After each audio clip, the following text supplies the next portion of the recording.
की कसम पूरी नहीं है। बेटियां 18 साल की है, सामने बाप बैठा हुआ है। आज बेटियों के सरों पे बाप के सामने दुपट्टा नहीं होता है, चचा गुजर के जाता है, सरों पे दुपट्टे नहीं आते हैं। ये बगैर की नहीं तो क्या है, ये यहूदियों का तरीका नहीं तो क्या है, जिसे तुम फैशन कहते हो।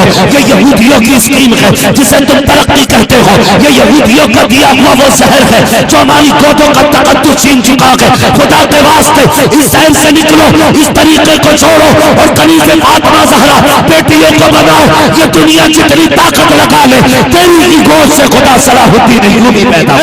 नारे तकबीर, नारे रिसालत, मसलके आला हज़रत, जश्न गौज़े ख्वाजा रज़ा कॉन्फ्रेंस, मुफ्ती हम्माद साहब खुला जिंदाबाद जिंदाबाद। बुरा ना मानिए, ये कड़वी सच्चाई है। पहले गांव महफूज थे भाई, इसका थोड़ा इको कम करो, इसे आवाज इतनी दो कि ये आवाज संभाल सके। ये दबरा जब मैं बोल रहा हूँ तवज्जो है ना सारे लोगों की। आज पहले ये बवाल सिर्फ शहरों में था, अब गांव में भी आ गया। मैरिज हॉल, मैरिज हॉल से मुझे इख्तिलाफ नहीं, मगर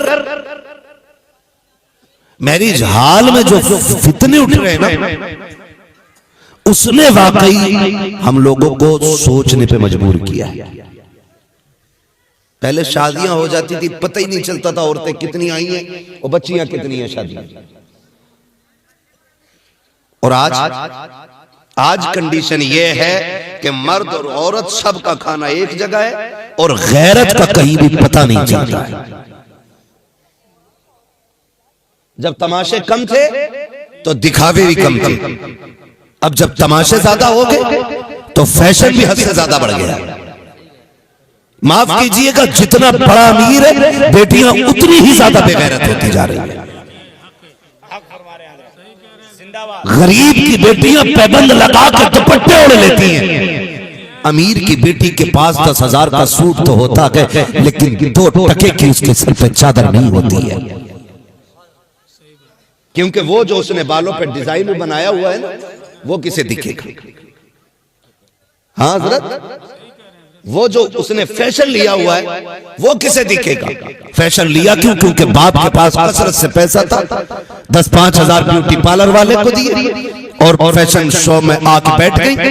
हद हो गई यार, अब तो रिश्ते भी ना ऑन द स्टेज हो रहे हैं। क्या है, क्या बोलते हैं उसको, नहीं वो एंगेजमेंट, एंगेजमेंट, इसमें सगाई। हाँ, सगाई ने भी मुसीबत खड़ी कर दी है। ये कोई रस्म नहीं थी पहले, लेकिन अब धीरे धीरे ये सारी बढ़ती जा रही है। इसका नुकसान सिर्फ वक्ती तौर पे नहीं, आने वाले 70 साल तक रोना पड़ेगा। अगर आज भी बंद कर दो ना ये सारे बवाल, आज भी बंद कर दो तो इसका फतूर 70 साल तक रहेगा। ये याद रखना, इतना बड़ा नुकसान हमने कर लिया है, इतना बड़ा नुकसान। ये कंडीशन है हमारी। आज बेटियों के सरों पे दुपट्टे तक नहीं होते हैं। पूरी दुनिया अली अली के नारे लगाती है, करबला वालों के गुलामी का दावे करती है। मुझे एक बेटी तो ला के दिखाओ आज जो कनीज़े ज़ैनब नजर आती हो। कौन सैयदा ज़ैनब, 7-8 साल की उम्र शरीफ भी नहीं है, अभी इससे भी छोटी उम्र है। कायनात की सबसे कम उम्र की सबसे पहली कारिया को सैयदा ज़ैनब कहा जाता है। किसी को मकतब ने पढ़ाया है, किसी को इदारों ने बनाया है। ज़ैनब वो है जिसे कुरान या तो अली ने पढ़ाया है या नबी की बेटी सैयदा फातिमा ज़हरा ने पढ़ाया है। जिंदाबाद जिंदाबाद, बहुत अच्छा जरा जिंदाबाद। ज़ैनब कहा जाता है, उसे ज़ैनब कहा जाता है। और समझो जरा, थोड़ा दिमाग लगाओ, कौन ज़ैनब कुरान पढ़ रही है, उम्र छोटी है, कुरान पढ़ रही है, अभी जवान नहीं है, छोटी उम्र है सैयदा ज़ैनब की। और जानते हो धीरे से चादर सरक गई, सरकने लगी, कुछ सर का हिस्सा खुला, और जैसे सर का हिस्सा खुला ना तो सैयदा फातिमा ज़हरा की नजर पड़ी, दौड़ के आ गई, दौड़ के एकदम से ऐसे दौड़ी जैसे बड़ा नुकसान होने वाला और लोग दौड़ जाते हैं। जब दौड़ के चादर संभाली, अम्मी ऐसी भी क्या जल्दी, फरमाने लगी, ना बेटी, इसे सिर्फ कपड़ा ना समझना, ये खानदान की गैरत हुआ करती है, ये कभी सर से नहीं उतरनी चाहिए। कभी सिखाया हमने बेटी को? कभी सिखाया है? अगर कोई बेटी पूरा सर ढाप ले या इस तरह से कपड़ा रख ले कि उसका बाल ना दिखे तो लोग फैसले करते देखते हैं तो गवार है, पुराने दौर में जी रही है। फैशन देखो तो आज दुनिया कहां से कहां पहुंच गई। खुदा के वास्ते रवैये बदलो। आज बेटियां कल की माएं बनेंगी, आज की बहनें कल की बीवियां बनेंगी। कल जब इनकी गोद में औलाद आएगी ना तो इनके किरदार की बुनियाद पर उसके मुस्तकबिल का फैसला किया जाएगा। आज हालात बद से बदतर होते जा रहे हैं। आज इतने हम बर्बाद हो रहे हैं कि दुनिया हमारा तमाशा देख रही है। मैं आपसे पूछना चाहता हूं, मुझे बताओ तो सही, मैरिज हॉलों में जो स्टैंडिंग में खाना खाने के लिए बेटियां आती हैं वो या तो तेरी बेटी होती है या मेरी बेटी होती है। जो ये मुसलमानों के नाम पर, इस्लाम के नाम पर, निकाह के नाम पर जो महफिलें लगाई जाती हैं और उनमें कुत्ते गधों की तरह खड़े होकर खिलाया और खाया जाता है। कौन लोग आते हैं, कहां के हैं, ये किस कौम से ताल्लुक रखते हैं? तो सबका ताल्लुक आमीना के लाल से है। फिर मैं पूछना चाहता हूं, अगर सबका ताल्लुक मुस्तफा से है तो फिर ये रवैये क्यों बदले जा रहे हैं? फिर ये तरीके क्यों बिगड़ते जा रहे हैं? अगर हाफिज या इमाम ये कहते भाई खड़े होकर न खिलाना, काजी समझी पैसे वाला है, उसने ये कहा है कि बफर सिस्टम चाहिए वरना नाक कट जाएगी। आग लगे तेरे बफर सिस्टम को जो मुस्तफा की सुन्नत के खिलाफ जाता है। हम तो खुल के कहते हैं दुनिया लूटे तो लूटे, बस मदीने वाला मुस्तफा नहीं लूटना। नारे तकबीर, नारे रिसालत, फैज़ाने गौसे आज़म, फैज़ाने गरीब नवाज, मसलके आला हज़रत, जिंदाबाद जिंदाबाद। हाँ ओ भाई, निकले इन चीजों से। खाना बैठ के खाया करे, यही इस्लाम का तरीका है। किसका तरीका है? कैसे खाएंगे खाना? बोले सारे। अगर कोई ये कहे कि मुझे बफर सिस्टम चाहिए, मीन्स खड़े होकर खाना है स्टैंडिंग में, तो कह दो हमारे यहाँ इंसानों की दावत है, जानवरों की नहीं। समझ रहे मेरी बात? किसकी दावत है? इंसानों की। अगर कहे नहीं नहीं नहीं मेरे मेहमान वीआईपी हैं, तो कहना मेहमानों में तू कुत्ते घोड़े लेके आ रहा है? तू वीआईपी किससे कह रहा है? जिसकी पैंट इतनी टाइट है जो बैठ नहीं सकता वो वीआईपी है? बताओ। जिसे हुजूर की सुन्नत से मतलब नहीं वो वीआईपी है? वीआईपी वो है जो मेराज में चला ना तो कदम कदम पे फरिश्तों की जमात मुबारकबादियां दे रही थी। और एक नहीं लाखों खड़े थे, लाखों। मस्जिद हराम से मस्जिद अक्सा तक फरिश्तों की सफे बनाई गई थी कि जिब्रील सबको लाइन में लगा दो, जब मेरा महबूब गुजर के जाए हर तरफ से मुबारकबादियां आनी चाहिए। मेरे मालिक किस लिए? ताकि दुनिया में कोई बड़े से बड़ी शख्सियत भी, बड़े से बड़ा पावर वाला जब अपनी रौब के साथ निकले और लोग मुबारकबादियां देते हो तो आखिर में उसे कहना पड़े ऐसा इस्तकबाल किसी का नहीं हुआ है जैसा इस्तकबाल मेराज की रात मेरे मुस्तफा का किया गया। जिंदाबाद जिंदाबाद, बहुत अच्छा माशाअल्लाह। इसलिए इतना बड़ा इस्तकबाल कराए। और तुम वीआईपी कह रहे हो, वीआईपी वो जिसकी औलाद ना माने। वीआईपी वो है जो बोले तो फिर पत्थर भी बोले, वो वीआईपी है। जिसके इशारे से पत्थर बोले वो वीआईपी है। जिसके इशारे से दरख्त चले वो वीआईपी है। जो उंगली उठा दे तो चांद का खिलौना बना दे वो वीआईपी है। जो उंगली उठा दे तो डूबा सूरज पलटा दे वो वीआईपी है। डॉक्टर इकबाल ने ये कहा था कि तेरे दामन में है किस लालो जवाहर की कमी, तू किसी और के दामन की तरफ क्यों देखे। हमें क्या नहीं मिला था? सब कुछ हमारे पास है, सब कुछ हमारे पास है। सिर्फ क्या हम मज़ारों में उलझे रह जाएंगे? मुझे बताया जाए कि हमारे अमल अच्छे ना हो तो सब कुछ मज़ार से मिल जाएगा? नहीं नहीं, ऐसा नहीं है। मज़ार से पहला पैगाम तो यही मिलता है ना, जैसे हम गए हैं वैसे ही तुम भी आना। ये पहला सबक होता है। लेकिन माफ कीजिए, हम जो मज़ार पे जाते हैं ना, मज़ार पे जाके कहते हैं बाबा 8 गाड़ियां हो गई हैं, 10 करा दो, 3 मंजिल हो गया है, चौथी की परमिशन करा दो, है ना, 99 लाख हो गए, 1 करोड़ पूरे करा दो। कभी मज़ार वाले से ये भी जाके कहो बाबा जैसे आपको रब ने वली बनाया, दुआ करें हमें भी वैसे ही अपना वली बना ले। कभी ये भी तो किया करो। कभी ये भी तो हाफिज मिल्लत फरमाया करते थे, जमीन के ऊपर काम और जमीन के नीचे आराम, ये कहते थे। इसका क्या मतलब है? इसका मतलब ये कि आपको मेहनत करनी है, ऊपर रहकर मेहनत करनी, पक्की पकाई नहीं मिलनी, पक्की पकाई नहीं मिलनी है। खुद कुआं खोदना है, खुद पानी पीना है। ऐसी जिंदगी हमें गुजारनी है, ऐसी जिंदगी हमें गुजारनी है।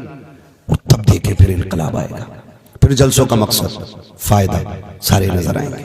आज ना सबको सबसे शिकायत है, हर बंदा ये चाहता कि एक तकरीर उसके खिलाफ हो जाए, एक तकरीर उसके खिलाफ हो जाए, एक तकरीर उसके खिलाफ हो जाए। ना ना, किसी के खिलाफ समझ के ना सुन, सिर्फ अपनी भलाई के लिए तकरीर सुन और ये सोच के बैठा करो बात अच्छी होगी तो दिल पे लिख के लेके जाएंगे इंशाल्लाह, लिखेंगे इंशाल्लाह। मेरे यहाँ फ्री जन्नत नहीं बटती है, मैं बड़ा कड़वा मौलवी हूँ, मेरा मिजाज है, मैं आई ना हूँ दिखाऊंगा दाग चेहरे के, जिसे खराब लगे सामने से हट जाए। मुझे पता है अमल अच्छा होता है तो फिर करम खुदा का हो ही जाएगा, है ना। अमल अच्छे करें, अमल अच्छे करें, माँ अच्छी होती है तो फिर औलाद नेक बनती है, औलाद नेक। आज जरा सी देर लगती है, बच्चे स्कूल जाते हैं, ठीक है, तालीम होनी चाहिए और सबको पढ़ना चाहिए, पढ़ना चाहिए। मारेरा शरीफ वालों की वो बात, आधी रोटी खाएंगे बच्चों को बोल सकते हैं, वो बोले जो बच्चों की कमाई नहीं खा रहे, आधी रोटी खाएंगे बच्चों को पढ़ाएंगे। एक आवाज बहुत तेज आई है, अल्लाह करे कि उसके सदके में सारी आवाजें बुलंद हो जाएं। आधी रोटी खाएंगे, ये कानून है, पढ़ाना और पढ़ना बहुत जरूरी है। आज के दौर में लड़ाई जो है ना, लठ की नहीं है, बंदूक की नहीं है, अब कलम की। जिसके पास तालीम होगी वो आगे जाएगा और उसी को हक भी मिलेगा। अगर आपके पास इल्म नहीं है ना तो मस्जिदें नहीं, आपसे आपके घर भी छीने जाएंगे और आप बचा नहीं पाओगे। क्या बेटियां छीन नहीं जा रही है?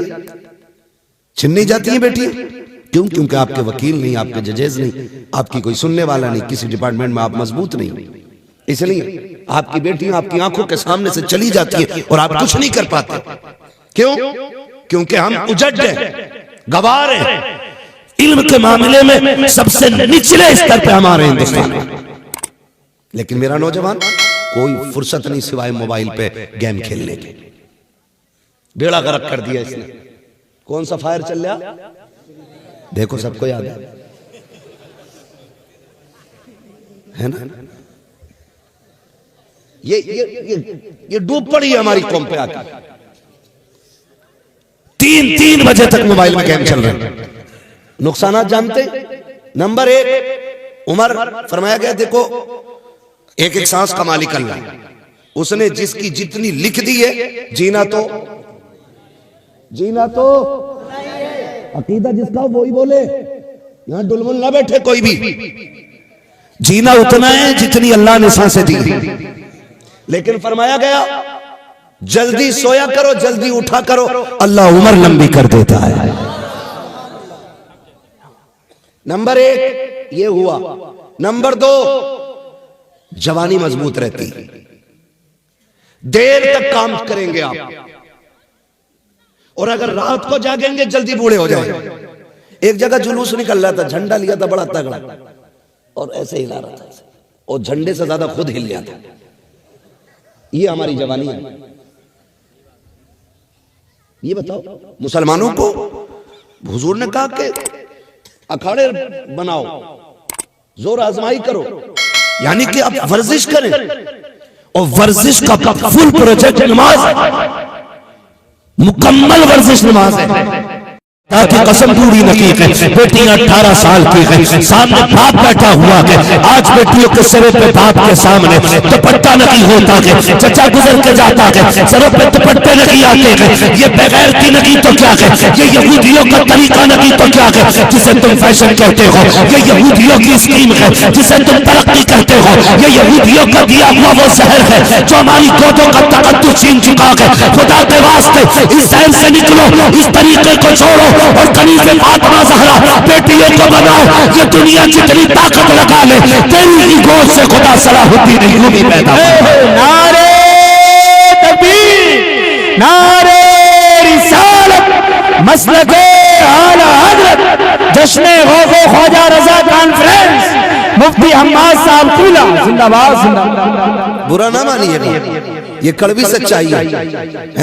पहले गांव महफूज थे भाई, इसका थोड़ा इको कम करो, इसे आवाज इतनी दो कि ये आवाज संभाल सके। ये दब रहा जब मैं बोल रहा हूं तो तवज्जो है ना सारे लोगों की। आज पहले ये बवाल सिर्फ शहरों में था, अब गांव में भी आ गया। मैरिज हॉल, मैरिज हॉल से मुझे इख्तिलाफ नहीं, मगर मैरिज हॉल में जो फितने उठ रहे हैं ना, उसने वाकई हम लोगों को सोचने पे मजबूर किया है। पहले शादियां हो जाती थी, पता ही नहीं चलता था औरतें कितनी आई हैं और बच्चियां कितनी हैं शादियां। और आज कंडीशन ये है कि मर्द और औरत सबका खाना एक जगह है और गैरत का कहीं भी पता नहीं चलता है। जब तमाशे कम थे तो दिखावे भी कम थे, अब जब तमाशे ज्यादा हो गए तो फैशन भी हद से ज्यादा बढ़ गया। माफ कीजिएगा, जितना बड़ा अमीर है बेटियां उतनी ही ज्यादा बेगैरत होती जा रही है। गरीब की बेटियां पैबंद लगा के दुपट्टे ओढ़ लेती हैं। अमीर की बेटी के पास 10,000 का सूट तो होता है, लेकिन 2 टके की उसके सर पे चादर नहीं होती है, क्योंकि वो जो उसने बालों पे डिजाइन बनाया हुआ है ना, वो किसे दिखेगा। हाँ हजरत, वो जो उसने फैशन लिया हुआ है वो किसे दिखेगा। फैशन लिया क्यों? क्योंकि बाप के पास कसरत से पैसा था, 10-5 हजार ब्यूटी पार्लर वाले को दिए और फैशन शो में आके बैठ गई। हद हो गई यार, अब तो रिश्ते भी ना ऑन द स्टेज हो रहे हैं। क्या है, क्या बोलते हैं उसको, नहीं वो एंगेजमेंट, इसमें सगाई। हाँ, सगाई ने भी मुसीबत खड़ी कर दी है। ये कोई रस्म नहीं थी पहले, लेकिन अब धीरे धीरे ये सारी बढ़ती जा रही है। इसका नुकसान सिर्फ वक्ती तौर पे नहीं, आने वाले 70 साल तक रोना पड़ेगा। अगर आज भी बंद कर दो ना ये सारे बवाल, आज भी बंद कर दो तो इसका फुतूर 70 साल तक रहेगा। ये याद रखना, इतना बड़ा नुकसान हमने कर लिया है, इतना बड़ा नुकसान। ये कंडीशन है हमारी। आज बेटियों के सरों पे दुपट्टे तक नहीं होते हैं। पूरी दुनिया अली अली के नारे लगाती है, करबला वालों के गुलामी का दावे करती है। मुझे एक बेटी तो ला के दिखाओ आज जो कनीज़े ज़ैनब नजर आती हो। कौन सैयदा ज़ैनब, 7-8 साल की उम्र शरीफ भी नहीं है, अभी इससे भी छोटी उम्र है। कायनात की सबसे कम उम्र की सबसे पहली कारिया को सैयदा ज़ैनब कहा जाता है। किसी को मकतब ने पढ़ाया है, किसी को इदारों ने बनाया है। ज़ैनब वो है जिसे कुरान या तो अली ने पढ़ाया है या नबी की बेटी सैयदा फातिमा ज़हरा ने पढ़ाया है। जिंदाबाद जिंदाबाद, बहुत अच्छा जरा जिंदाबाद। ज़ैनब कहा जाता है, उसे ज़ैनब कहा जाता है। और समझो जरा, थोड़ा दिमाग लगाओ, कौन ज़ैनब कुरान पढ़ रही है, उम्र छोटी है, कुरान पढ़ रही है, अभी जवान नहीं है, छोटी उम्र है सैयदा ज़ैनब की। और जानते हो, धीरे से चादर सरक गई, सरकने लगी, कुछ सर का हिस्सा खुला, और जैसे सर का हिस्सा खुला ना तो सैयदा फातिमा ज़हरा की नजर पड़ी, दौड़ के आ गई, दौड़ के एकदम से ऐसे दौड़ी जैसे बड़ा नुकसान होने वाला और लोग दौड़ जाते। जब दौड़ के चादर संभाली, अम्मी ऐसी भी क्या जल्दी, फरमाने लगी, ना बेटी, इसे सिर्फ कपड़ा ना समझना, ये खानदान की गैरत हुआ करती है, ये कभी सर से नहीं उतरनी चाहिए। कभी सिखाया हमने बेटी को, कभी सिखाया है? अगर कोई बेटी पूरा सर ढाप ले या इस तरह से कपड़ा रख ले कि उसका बाल ना दिखे तो लोग फैसले करते देखते ये तो गवार है, पुराने दौर में जी रही है। फैशन देखो तो आज दुनिया कहां से कहां पहुंच गई। खुदा के वास्ते रवैये बदलो। आज बेटियां कल की माएं बनेंगी, आज की बहनें कल की बीवियां बनेंगी। कल जब इनकी गोद में औलाद आएगी ना तो इनके किरदार की बुनियाद पर उसके मुस्तकबिल का फैसला किया जाएगा।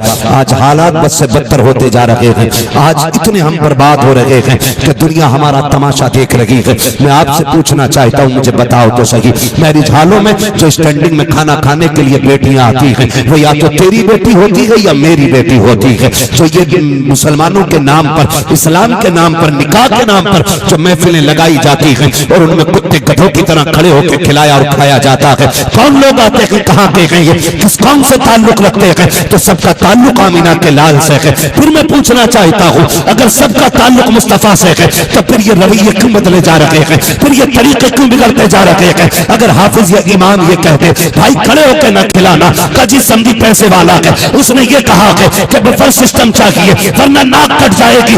आग लगे तेरे बफर सिस्टम को जो मुस्तफा की सुन्नत के खिलाफ जाता है। हम तो खुल के कहते हैं दुनिया लूटे तो लूटे, बस मदीने वाला मुस्तफा नहीं लूटना। नारे तकबीर, नारे रिसालत, फैज़ाने गौसे आज़म, फैज़ाने गरीब नवाज मसलके आला हजरत जिंदाबाद जिंदाबाद। कहा ओ भाई निकले इन चीजों से, खाना बैठ के खाया करें, यही इस्लाम का तरीका है। किसका तरीका है? कैसे खाएंगे खाना? बोले सारे। अगर कोई ये कहे कि मुझे बफर सिस्टम चाहिए, मीन्स खड़े होकर खाना है स्टैंडिंग में, तो कह दो हमारे यहाँ इंसानों की दावत है, जानवरों की नहीं। समझ रहे मेरी बात? किसकी दावत है? इंसानों की। अगर कहे नहीं नहीं नहीं मेरे मेहमान वीआईपी हैं, तो कहना मेहमानों में तू कुत्ते घोड़े लेके आ रहा है, तू वीआईपी किससे कह रहा है? जिसकी पैंट इतनी टाइट है जो बैठ नहीं सकता वो वीआईपी है? बताओ। जिसे हुजूर की सुन्नत से मतलब नहीं वो वीआईपी है? वीआईपी वो है जो मेराज में चला ना तो कदम कदम पे फरिश्तों की जमात मुबारकबादियां दे रही थी, और एक नहीं लाखों खड़े थे, लाखों। मस्जिद हराम से मस्जिद अक्सा तक फरिश्तों की सफे बनाई गई थी कि जिब्रील सबको लाइन में लगा दो, जब मेरा महबूब गुजर के जाए हर तरफ से मुबारकबादियां आनी चाहिए। मेरे मालिक किस लिए? ताकि दुनिया में कोई बड़े से बड़ी शख्सियत भी, बड़े से बड़ा पावर वाला जब अपनी रौब के साथ निकले और लोग मुबारकबादियां देते हो, तो आखिर में उसे कहना पड़े ऐसा इस्तकबाल किसी का नहीं हुआ है जैसा इस्तकबाल मेराज की रात मेरे मुस्तफा का किया। जिंदाबाद जिंदाबाद। बहुत अच्छा माशाअल्लाह। इसलिए इतना बड़ा इस्तकबाल कराए। और तुम वीआईपी कह रहे हो, वीआईपी वो जिसकी औलाद ना माने। वीआईपी वो है जो बोले तो फिर पत्थर भी बोले, वो वीआईपी है। जिसके इशारे से पत्थर बोले वो वीआईपी है। जिसके इशारे से दरख्त चले वो वीआईपी है। जो उंगली उठा दे तो चांद का खिलौना बना दे वो वीआईपी है। जो उंगली उठा दे तो डूबा सूरज पलटा दे वो वीआईपी है। डॉक्टर इकबाल ने ये कहा था कि तेरे दामन में है किस लालो जवाहर की कमी, तू किसी और के दामन की तरफ क्यों देखे। हमें क्या नहीं मिला था? सब कुछ हमारे पास है, सब कुछ हमारे पास है। सिर्फ क्या हम मज़ारों में उलझे रह जाएंगे? मुझे बताया जाए कि हमारे अमल अच्छे ना हो तो सब कुछ मज़ार से मिल जाएगा? नहीं नहीं, ऐसा नहीं है। मज़ार से पहला पैगाम तो यही मिलता है ना, जैसे हम गए हैं वैसे ही तुम भी आना। ये पहला सबक होता है। लेकिन माफ कीजिए, हम जो मज़ार पे जाते हैं ना, मज़ार पे जाके कहते हैं बाबा 8 गाड़ियां हो गई हैं, 10 करा दो, 3 मंजिल हो गया है, चौथी की परमिशन करा दो, है ना, 99 लाख हो गए, 1 करोड़ पूरे करा दो। कभी मज़ार वाले से ये भी जाके कहो बाबा जैसे आपको रब ने वली बनाया, दुआ करें हमें भी वैसे ही अपना वली बना ले। कभी ये भी तो किया करो। कभी ये भी तो हाफिज मिल्लत फरमाया करते थे, जमीन के ऊपर काम और जमीन के नीचे आराम, ये कहते थे। इसका क्या मतलब है? इसका मतलब ये कि आपको मेहनत करनी है, ऊपर रह के मेहनत करनी, पक्की पकाई नहीं मिलनी, पक्की पकाई नहीं मिलनी है। खुद कुआं खोदना है, खुद पानी पीना है। ऐसी जिंदगी हमें गुजारनी है, ऐसी जिंदगी हमें गुजारनी है।